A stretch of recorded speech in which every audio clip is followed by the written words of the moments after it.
డబ్బు, అనారోగ్యం, ఉద్యోగం, వ్యాపారం అప్పులతో బాధపడుతున్నారా? వెంటనే జేకేఆర్ గురువు గారికి కాల్ చేసి అపాయింట్మెంట్ తీసుకోండి. నమస్తే రమగారు. నమస్తే జయ. రమగారు, భగవంతుని ఆరాధించటం ఒక్కొక్కరం ఒక్కొక్క పద్ధతిని ఫాలో అవుతాం. ముఖ్యంగా మీరు చెప్పేది ఏంటంటే, మన పెద్దలు, మన పూర్వీకులు, మన కుటుంబంలో ఉన్న మన పెద్దలు ఏది అవలంబించారో అదే పద్ధతిని ఫాలో అవ్వండి. ఎవరు చెప్పినా దాన్ని కాకుండా మన కుటుంబాన్ని ఫాలో అవ్వండి అని మీరు చెప్తారు. ఇవి కాకుండా సామూహికంగా చేసేవి కొన్ని ఉంటాయి. అది ఎవరు చెప్పినా చెప్పకపోయినా దాన్ని మనం ముందుకు తీసుకుపోతూ ఉంటాం. ఈ మధ్యకాలంలో మనం చూస్తున్నాం కొంతమంది చెప్పడం, పెద్దలు గురువులు చెప్పడం, రకరకాల దేవతల్ని కొంతమందిని పూజించడం వల్ల కొన్ని శక్తులు వస్తాయని, చాలా అంటే అపారంగా చాలా తక్కువ సమయంలోనే ఆ దేవతల అనుగ్రహానికి మనం లోనవుతామని, కాస్త కష్టతరమైన ఇలాంటి పూజలు చేయాలని, ఇలాంటివి మనం వింటూ ఉంటాం. నాకు ఒక అనుమానం వస్తుందండి, ఇవి అందరం చెయ్యొచ్చా? ఎవరైనా చేసుకునేవేనా ఇవన్నీ? ఎందుకంటే సామూహికంగా వింటూ ఉన్నాం. మనం ఎప్పుడు వినని కొన్ని దేవతల పేర్లు, దేవుళ్ళ పేర్లు కూడా వినేసి ఈ వ్రతం, ఈ పూజ, ఈ నోము అనేది మనం వింటూ ఉన్నాం. అది ఎంతవరకు కరెక్ట్ రమ్మగారు? ఇప్పుడు కూడా స్వధర్మ నిధనం శ్రేయ, పరధర్మము ఎప్పుడూ భయావహంగానే ఉంటుంది. సాత్విక దేవతారాధన సమయాచారమే మన పద్ధతి. మనం మామూలుగా కూడా ఒక 50 ఏళ్ల క్రితం, ఒక 30 ఏళ్ల క్రితం మన ఇంటా వంట లేదు. మన చిన్నప్పటి నుంచి మన ఇంట్లో దీపారాధన కూడా తెలియని వాళ్ళు చాలా మంది ఉంటారు. అవును. క్రమంగా ఏంటంటే మనకి ఏమైనా సమస్యలు, మనకే ఏదో ఆస్థ దేవుణ్ణి చేసేసుకోవాలి అని దేవాలయానికి వెళ్తే ఎవరో ఏదో పూజ చేసుకున్నారు, అది బాగుందని చేస్తారు. సత్యనారాయణ వ్రత కథలో అలాంటిదే చూస్తాను చూడు మనం. అవును అవును. ఎక్కడో దారేపోతూ వాళ్ళు ఎవరో చేసుకుంటూ ఉంటే ఇది ఇంత మంచిది, ఇది ఇంత సింపుల్ అంటే చేసుకోవటం. ఒకళ్ళని చూసి ఒకళ్ళు నేర్చుకున్నారనే సత్యనారాయణ వ్రత కథ మనం ప్రతి పెళ్లిలోను, ప్రతి గృహప్రవేశంలోనూ వింటామా? అవునండి. ఈ కార్తీక మాసం అయితే ఎన్నిసార్లు ఎంతమంది ఇళ్లలోకి వెళ్తామో ప్రసాదం తెచ్చుకోవటానికి. ఇది పాయింట్. కాకపోతే సాత్వికమైన దేవతల ఆరాధన ఎవరి దగ్గరైనా చూసి విని కాదు, వినిలేదు. సత్యనారాయణ వ్రతంలో ఆ దేవతార్చనని చూసి ఆ తీర్థప్రసాదం స్వీకరించి ఈ స్వామికి నేను కూడా చేస్తానని చెప్పుకున్నారు. మీరు కూడా చూడాలి, తెలుసుకోవాలి, అప్పుడు ఏదైనా చేసుకోవచ్చు. ఇక్కడ సాత్వికం అనేది ఒకటి ఉంది. సాత్వికమైన దైవం అనేది ఒకటి ఉంది. మనకి సాత్విక దైవాలు సాధారణంగా విష్ణువు, లక్ష్మి, మన దసరాలో అమ్మవారు ఏదైనా చదువుకోవచ్చు, చేసుకోవచ్చు. దీంట్లో ఎక్కువ బలవత్తరమైన శక్తుల గురించి దశమహావిద్యలు చెప్తారు. తర్వాత మనం ఎప్పుడు చేసుకునేవి రెండు నవరాత్రులు. ఒకటి వసంత నవరాత్రులు, రెండోది శరణ్ నవరాత్రులు. ఇటీవల కొంతకాలంగా యూట్యూబ్లో, మన ఫేస్బుక్లో అన్ని ఏమనాలి దాన్ని, సోషల్ మీడియాలో ప్రఖ్యాతంగా చెప్తున్నది వారాహి నవరాత్రులు, శ్యామల నవరాత్రులు. మీరు నాతోటి కూడా చెప్పించారు. శ్యామల కానీ వారాహి కానీ ఈ సమయాలు మంచివి కాబట్టి ఏదైనా చదువుకోండి అంతే, ఆరాధనలోకి దిగద్దు. నేను చెప్పే కదా ఆ మాట. అవునవునవును, క్లియర్ గానే. అవును. మీరు అవి చేయకపోయినా నష్టం లేదు. చేసేటప్పుడు జాగ్రత్తగా చేయాలంటే అసలు వారి అమ్మల ఆరాధన ఎక్కడ చేయొచ్చు? ఏదైనా పీఠంలోనో, క్షేత్రంలోనో, పీఠాధిపతుల దగ్గరకు వచ్చేస్తే అలాంటి చోట అటెండ్ చేయొచ్చు, ప్రసాదం తెచ్చుకోవచ్చు తప్ప మనం చేయకూడదు. మనం చేసుకునేదైతే కాదు. అంటే చేయటం వల్ల ఇబ్బందులు ఉంటాయా, లేకపోతే ఏదైనా లోపం జరిగితే సమస్య వస్తుందా? సరిగ్గా చేయకపోతే బెడిసి కొడతాయి. నీకు సరిగ్గా అంటే నీకేం తెలుసు? మొదట అసలే తెలియదే మనకి. మనం విని విని వాళ్ళు వీళ్ళు మేం చేసుకున్నాం అని చెప్తే నువ్వు విని చేసుకుంటారు. ఇప్పుడు మనకి ఎలా అయిందంటే, పెద్దవాళ్ళు, గురువులు, లేకపోతే ప్రవచనకర్తలు, చాలా ఎక్కువ విషయ పరిజ్ఞానం ఉన్నవాళ్ళు దీన్ని ఏదైనా ఇది చేసుకోవచ్చు అని చెబితే ఫాలో అవ్వటం కాకుండా, ఇప్పుడు ఎవరైనా సరే మేము ఆ గుడికి వెళ్ళాం, ఆ పూజ చేసుకున్నాం, ఈ గుడికి వెళ్ళాం, ఈ పూజ చేసుకున్నాం, లేకపోతే ఇదేదో చేసాం, విపత్కర పరిస్థితుల్లో ఇది చేసాం, దీనివల్ల జరిగింది అని సామాన్యుల దగ్గర కూడా విని కాపీ చేసుకుంటున్నాం. ఇప్పుడు మొత్తం ఊరంతా పూజలే ఉన్నాయి జయ.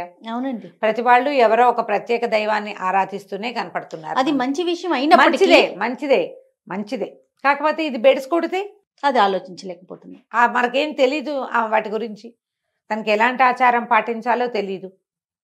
చాలా ఇళ్లలో ఆడవాళ్ళు పూజలు చేసుకుంటుంటే మగవాళ్ళు శుభ్రంగా నాన్ వెజ్ వండించుకుని తింటారు. అన్ని రకాల క్రియాకలాపాలు జరుగుతూనే ఉంటాయి. కొన్ని దైవారాధనలకి అవి కుదరకపోవచ్చు. మాంసాహారం ఆవిడెవరికో అమ్మవారికి పెడతారని మీరు ఇంట్లో వండు తినకూడదు. మాంసాహారం పెట్టడం పుస్తకంలో ఉంది, మనకు తెలియదు కదా. అది కాదు జయ. ఇప్పుడు ఒక గన్ను చూపించాం, నువ్వు దాన్ని గుర్తుపడతావు, దాని పేరు నీకు తెలుసు, AK-47. దాన్ని వాడడం నీకు వస్తుందా? వాడెవడో ఒకడు ఇది AK-47 నేను ఎప్పటి నుంచో చిన్నప్పటి నుంచి వాడుతున్నాను, నాకు చాలా బాగుంది అని చెప్తే నువ్వు కొంటావా దాన్ని? కొనం కదా, ప్రమాదం అది. అవునా? ఇప్పుడు ఒక బాంబు తయారు చేయటం, బాంబులు తయారు చేశారు, నాలాంటి మామూలు వాళ్ళని తీసుకెళ్తే దాన్ని మనం వాడగలమా? లేదు. చూసి ఊరుకోవాలి. కరెక్ట్ నమ్మగారు. ఇవి కూడా అంతేనమ్మా. దేవతారాధన ప్రధానమైంది. మన సొంత ఆచారాన్ని పాటిస్తూ వెళ్ళే విధానాన్ని పాటించండి. ముఖ్యంగా ఇతరులు చేసే దేవతారాధనలోకి వెళ్ళద్దు. ఏదైనా భగవంతుడే కదా అనే ప్రశ్న లేవనెత్తుతూ ఉంటుంది. ఇప్పుడు నేను అదే అంటున్నా, మరి మీకు ఒక దైవం ఉన్నప్పుడు ఇంకో దైవాన్ని నువ్వెందుకు వెళ్ళినట్టు?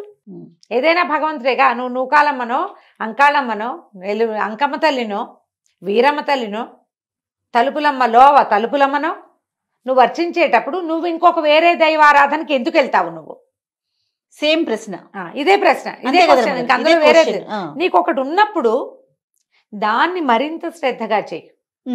మీ ఇంట్లో ఏమైనా మరి ఎందుకు పరుగులు తీస్తున్నామంటారు? చెప్పండి, మీ ఒపీనియన్ చెప్పండి అమ్మగారు. మనుషులకి ఏమంటారంటే మహత్వాకాంక్షలు ఉంటాయి జయ, ఏదో కావాలి ఎప్పుడు కూడా. ఇక్కడ ఏదో సమస్యలు ఉన్నాయి, మనం రోజువారీ చేసేవి చేస్తూనే ఉన్నాం. ఈ ఇంట్లో ఇన్ని ప్రాబ్లమ్స్ ఎందుకు ఫేస్ చేస్తాం మనము?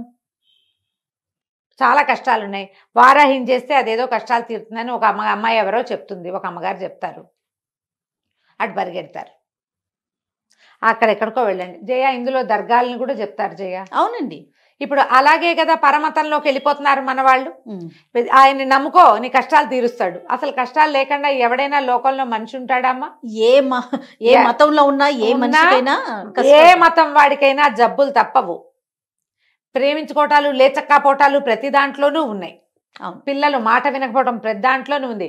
ప్రమాదాలు ప్రతి వాళ్ళకి వస్తాయి. అందరం మనుషులమేనా? వాళ్ళు ఏమైనా దిగొచ్చారా? వాళ్ళు దిగొచ్చింది లేదు, మనం దిగిపోయింది లేదు. మనమే తెలియక మనం కూర్చున్న కొమ్మని నరుక్కుంటున్నాము. కూర్చున్న కొమ్మలు నరుక్కోకండి.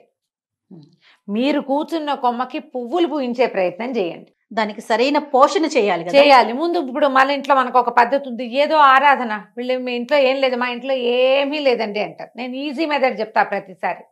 ఒక పురోహితుడిని పెట్టుకోండి, ఒక్క గురువుని పెట్టుకోండి. యూట్యూబ్లో ప్రవచనకర్తలు కానీ, కథలు చెప్పేవాళ్ళు నాతో సహా, కార్తీక పురాణం చెప్పేవాళ్ళు కానీ ఎవ్వరూ మీ గురువులు కారు. గురువు అంటే మీ అమ్మా నాన్నలాగా మీ కష్టం సుఖం మోసేవాడు. నేనేదో కూర్చుని తీర్పుగా చెబితే నన్ను ఫాలో అవ్వటం పొరపాటు. ఇక్కడ ఇలా ఉంది విషయం వరకు తీసుకోమంటున్నారు. అంతే తీసుకోవాలి.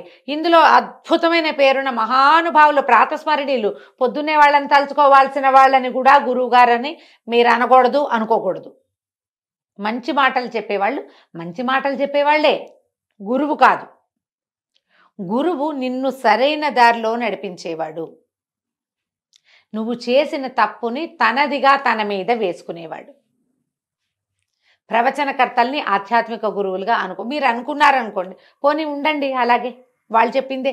అలా ఉండరు. మీరు ఆ గురువుని వింటారు, ఈ గురువుని వింటారు, ఇంకో గురువుని వింటారు, మధ్యలో నాబొట్టి పెద్దకాయల్ని కూడా వింటారు. ఇన్ని కలిపి ఇంత కన్ఫ్యూజన్కి ఎందుకు వెళ్తారు చెప్పు? ఇది పొరపాటు కాదు, పొరపాటేనా? మీరు ఏదైనా ఒక దేవతారాధన చేయదలుచుకుంటే దానికి తగిన మంత్రము, విధానము, ఆచారము అవేమి లేవండి. పూజ చేసుకుంటే చాలు. ఏం మాటమ్మా అది? అవేం చేయక్కర్లేదు, ఇది చేస్తే చాలు. అన్నం ఒకటే చాలా నీకు? కూర, పప్పు, చారు, పెరుగు వద్దా?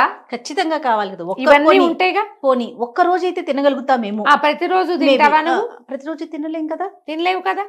ఎందుకు ఆ పని చేయాలి? నాకు ప్రతిసారి ఫోన్లు నాకు వచ్చే ప్రశ్నల మీద నాకు ఎప్పుడు అలాగే అనిపిస్తుంది. వీళ్ళు ఎందుకు ఇవేవో పెట్టుకుంటారు? కేకలిస్తా కొంతమందిని చేయ. నా దగ్గర హార్ష్ వర్డ్స్ వినేవాళ్ళు చాలా మందే ఉంటారు. ఎందుకమ్మా ఇవన్నీ చేస్తారు అనవసరంగా? కాంప్లికేషన్స్ కదా. ఎందుకు వచ్చిన కాంప్లికేషను, ఎందుకు వచ్చిన టెన్షను? చాలా ఒక భ్రమ కింద. ఇది వరకు సంతోషం మాత్రది ఒక భ్రమ కింద ఉండేది.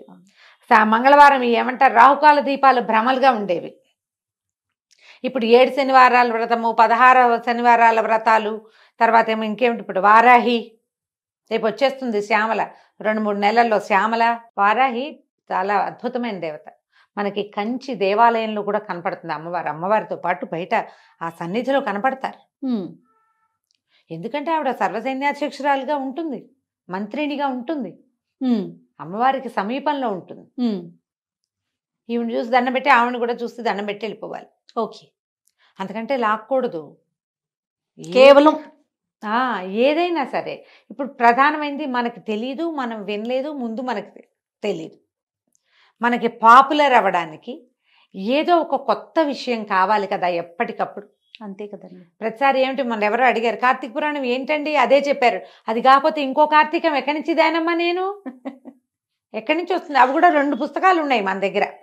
ఓసారి ఆ సంవత్సర పుస్తకం కథలు ఇంచుమించుగా అటు ఇటుగా అవే కథలు. శాస్త్రాన్ని మార్చలేం కదా. దాన్ని ఎట్లా మారుస్తాం? నీకు ఏటా ఒకటే పండగ, ఈ పండగకి అధిదైవం ఈయనే ఉంటాడా, ఆయనే ఉంటాడా, ఆవిడే ఉంటుంది, అంతే కదా. వాళ్ళని ఎట్లా మారుస్తాం? మహా అయితే కట్టే చీరల రంగులు, వస్త్రాల రంగులు మారుస్తాం. ప్రతిసారి పాయసమైన పండక్కి అని మానేసి ఏం చేస్తావు నువ్వు? ఏమైనా సూపులు అవి చేసి పెడతావు? టమాటా సూపు, బంగాళదుంపల సూపును పెట్టం కదా. సొంత విధానంలో ఉండండి. ఈ దశమహావిద్యల్ని వాటిని దేవాలయాల్లో కనపడితే అక్కడ దండం పెట్టుకోండి. ఒక మఠంలో కానీ, ఒక పీఠంలో, శంకర మఠాల్లో కానీ, ఏదైనా పీఠాల్లో కానీ నిజంగా అంత ఇబ్బంది ఉంటుందా రమ్మగారు? ఉంటుంది జయ. ఎందుకంటే ప్రత్యేకించి దీని గురించి మీరు ఒక టాపిక్ కింద మాట్లాడుతున్నారు అంటే నేను వింటున్నా చాలా మంది దగ్గర నుంచి ప్రశ్నలు. నాకు ఆ ప్రశ్నలు విన్నప్పుడల్లా అనిపిస్తుంది, జనం అంతా ఇలాగే పోతున్నారా ఏమిట్రా దేవుడా. సులువుగా సాధ్యపడేవాడు వెంకటేశ్వర స్వామి ఉన్నాడమ్మా. తలుచుకుంటే చాలు కదా. తలుచుకుంటే చాలు, చిన్న కోరికను కూడా తీరుస్తాడని అసలు ఆ వెంకటాచల మహాత్యంలో ఎంత క్లియర్గా చెప్తారో. ఆయన మాట్లాడ్డంతే. మన పక్కన మన పెద్ద మనిషి 10 అడుగుల ఎత్తున్న మన పెద్దన్నయ్య మనతో పాటే ఉంటే అడిగి ఏదైనా చేయించుకోగలం మనం. మొక్కు, ఎంత చిన్న మొక్కు తీసుకున్నా నీకు కావలసిన వరం ఇచ్చేవాడు కలియుగ దైవం ఉన్నప్పుడు ఎందుకు వచ్చిన పరుగులు పెడతారు? మళ్ళా ఏదైనా పిండి దీపారాధన అనగానే పిండి దీపం ఎలా చేయాలి అనేది ఒక 25-30 వీడియోలు, దానికి బొట్టెట్టి, కాటికెట్టి, పసుపు రాసి, ఏమిటో చేసి, అందంగా అలంకరించి, దాని నిండా బంతి పువ్వులు పోసి, ఏంటమ్మా అలా చేస్తేనే నా పూజ? అదే నా పూజ? అవేనా దీపాలు చేయాల్సిన నిజమైన విధానం? అదేనా? ఎవరు చెప్పారు మీకు? బ్యూటిఫికేషన్ చేస్తున్నారు మీరు. దీపావళికి వాకిట్లో దీపాలు పెట్టినట్టు కాదమ్మా. ఈ ఏర్పాట్ల బదులు మీరు వెంకటేశ్వర స్తోత్రం ఏదైనా నోటికి నేర్చుకుని చదువుకోండి, చేయండి. అదైనా ఓం నమో వెంకటేశాయ అనండి, తప్పులు లేకుండా. వెంకటేశా అనకంటే షా అనండి. సరిగ్గా ఒక్క నామం ఉచ్చరించండి. ఆ రోజున ఎవరితోటి పోట్లాడకండి. చేతొచ్చిన పిండి దీపం పెట్టుకోండి అమ్మా. పిండి దీపాలని ఫోటోలు తీసి యూట్యూబ్లో పెట్టక్కర్లా, ఫేస్బుక్లో పెట్టక్కర్లా, లోపల పెట్టుకోండి. కరెక్ట్ రమ్మగారు, లోపల పెట్టండి. అసలు విచిత్రంగా ఉంటుంది. ఏ పిండి దీపం ఎలా పెట్టాలి కానీ 30 వీడియోలు. దానికి నామం పెట్టాలి. నామం పెట్టి అంటిస్తావు నువ్వు, తప్పు కాదు. పిండి దీపానికి వెంకటేశ్వర నామం అయిపోతుందంటే రమ్మగారు, నాకు తెలిసింది కొంత, నేను ఎక్కడో చూసింది మరికొంత. ఇవి 2 కలిపి ఇంకొక 2 యాడ్ చేసి బ్యూటిఫికేషన్ యాడ్ చేస్తారు. ఇప్పుడు దీపం పెట్టి దానికి ఇట్లా నామం పెట్టి దాంట్లో నువ్వు ఒత్తేసి వెలిగిస్తే అది ఎట్లా చెప్పు. మొన్న ఒక గృహప్రవేశానికి బ్రహ్మగారు వచ్చారు. ఆయన అంటారు, అమ్మాయి కామాక్షి దీపం కాదమ్మా అందులో పెడతావు. వాళ్ళు ఏమైందంటే చెప్తాను నేను నా సంగతి. ఎవరో ఈ మ్యారేజెస్కి వాటికి గిఫ్ట్స్ ఇస్తారు కదా, శంఖచక్రాలున్న దీపపు కుందులు ఇచ్చారు. అవును రమ్మగారు, నా దగ్గరికి కూడా వచ్చినాయా? చేసిన పాపని చెప్తే పోతుంది. ఆ దీపాలు చాలా నచ్చినాయి నాకు. దీపం నెయ్యి పోసి వెలిగించాం. వెలిగిస్తే మా అక్కయ్య వెనకాల నుంచి అబ్బాయి ఎంతో బాగున్నాయి అని అనగానే ఆయన అన్నారు, ఏమిటమ్మా నామాలని వేడి ఇలా కాలిస్తే ఎట్లా, తప్పు కాదు. నాకు అప్పుడు వెలిగింది, అవును ఇది చేయకూడని పని. ఆ వేడి తగలదు స్వామికి, ఎందుకు ఆ పని? హాయిగా ఖాళీగా ఉన్న దీపంలో పెట్టుకోవచ్చు కదా. ఈ అందానికి పెట్టుకోండి, వీటిని వెలిగించద్దాం. తోమ లోపల పెట్టా జయ, మళ్ళీ ముట్టుకోవాలి, వాటిని షోకేస్లో పెట్టా. నిజమే కదా. నాకు అదే అనిపించి అప్పుడు కామాక్షి కుందు గురించి ఆయన అదే చెప్తున్నారు. వాళ్ళు ఎవరో చేశారని అదొక వెర్రి కింద తయారైందమ్మా. ఈ కామాక్షి కుందు మీద వీడియోలు ఉన్నాయి, మనం కూడా చెప్పాం. ఇప్పుడు అమ్మవారికి ముఖానికి దగ్గరగా దీపం, తులసి దగ్గర దీపం పెట్టద్దని చెప్పాను నేను, గుర్తుంది కదా? అవునండి. అలాంటిదే ఇది కూడా. ఆమె చక్కగా ప్రతిమా విశేషం చేసి ఆమె మీద నుంచి దీపం పెడితే అది ఎట్లా పనికొస్తుంది? ఇప్పుడు నువ్వు పేపర్లు ఎత్తుతున్నావు, ఈ పేపర్లలో ఒక వినాయకుడి బొమ్మ ఉన్న పాంప్లెట్ వచ్చింది, అందులోకి చెత్త ఊడుస్తావా నువ్వు? ఊడ్చాం కదా. తప్పు అది. మన భారతదేశం అంతా ఈ పచ్చిపాపాలతోటి కుళ్ళిపోయింది అన్నారు ఆయన. లక్ష్మీ బాంబులని లక్ష్మీ అవుట్లకి లక్ష్మీదేవి బొమ్మ వేస్తారు, అది కాలబెట్టేసుకున్నామమ్మా, అందుకే భారతదేశం అధోగతి పాలవుతుంది అంటున్నారు. ఇదొక పాయింట్. ఇవి అన్ని మార్చలేవు, కొన్ని మార్చుకోగలుగుతాం కదా. మన చేతిలో ఉన్నవి మారుస్తాం కదా, మార్చుకోగలం కదా. దయచేసి ఉగ్రదేవతారాధనకి వెళ్ళకండి. ఏదైనా ఒక స్తోత్రం చదువుకోవచ్చు, ఓ పండో ఫలమో నివేదన చాలు, అంతకంటే పైకి వెళ్ళొద్దు. దశ మహావిద్యలు కానీ తర్వాత ఇంకా ఉన్నాయి మనకి అమ్మవార్ల స్వరూపాలు, మనం ఇవి చేస్తాం కదా ఈ దసరాలో అమ్మవారికి అక్కడ చేస్తారు. మన మామూలుగా మన విజయవాడలో ఏమో అవతారాలు వేస్తారు కదా నవదుర్గలు, నవదుర్గ స్వరూపాలు కానీ వారిని విడిగా అర్చించేందుకు పూనుకోకండి. నవదుర్గలకు స్తోత్రం ఉంది, ప్రథమం శైల పుత్రీచ, చదువుకో అంతే. అంతకంటే ఒకవేళ మీ ఇంట్లో ఉంటే, ఇప్పుడు ఇందులో అసలు పాయింట్ చెప్దాం, మీ ఇళ్లలో ఆనుచానంగా ఇదేదైనా విధానం ఉన్నవారు పాతకాలంలో ఎలాంటి వ్యవహార విధానాలు పాటించేవాళ్ళో అది పాటిస్తూ మీరు జరుపుకోండి, మాకే అభ్యంతరము లేదు. విధానాలన్నీ తీసి పాడేసి మడి మైల అన్నీ తీసి పక్కన పెట్టేసి అది మాత్రం చేస్తానని అనకండి. మన పూర్వీకులు ఏం చేసినా పూర్తిగా మన మంచి కోసం ఆలోచించే చేశారు. ఒక దైవత ఆరాధన ఉంది మన ఇంట్లో అంటే దానికి తగిన పద్ధతిని ఏర్పరిచి పెట్టేవాళ్ళు అంతే. ఇప్పుడు నువ్వు పద్ధతులన్నీ వదిలేసి అదొక్కటి తీసుకుంటానని మనం అనకూడదు. ఇప్పుడు టీవీలలో ఎక్కడైనా మనం వింటాం, ఇది చదువుకోండి, ఆ స్తోత్రం చదువుకోండి, ఈ స్తోత్రం వరకు ప్రాబ్లం ఏం లేదు. నేను ఎన్నిసార్లు చెప్పాను, మంత్రం అని మాత్రం వెళ్ళకండి, మీకు అక్షరాలే పలకవు. మామూలుగా భగవంతుడు అంట కూడా అది భగవంతుడు భక్తి అంటాం. మీరు ఎప్పుడు అనరో అక్కడ రావాల్సిన భావం రాదు. లోపల ఉండాలంటే కృష్ణారామ అనుకోండి, తేలిగ్గా ఉంటాయి. ఈ పెద్ద పెద్ద వాటికి ఎందుకు వెళ్తాము, అనవసరం కదా. కాదు రమ్మగారు, ఇంకొకటి వింటూ ఉంటాం, పలికేవన్నీ తప్పులు పలికేసి భగవంతుడికి అవన్నీ పర్వాలేదు, మన లోపల మనసులో భావన ఉండాలి అంటారు.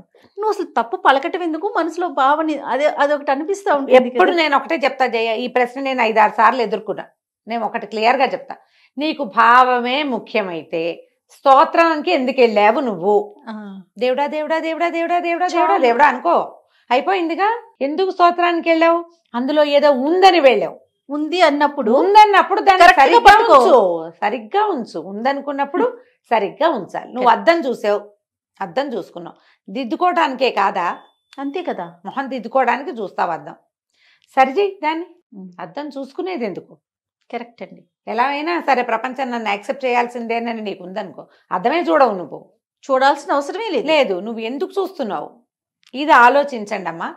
దయచేసి వీడియోలు ఏవి ఉన్నా చూసి వదిలేయండి.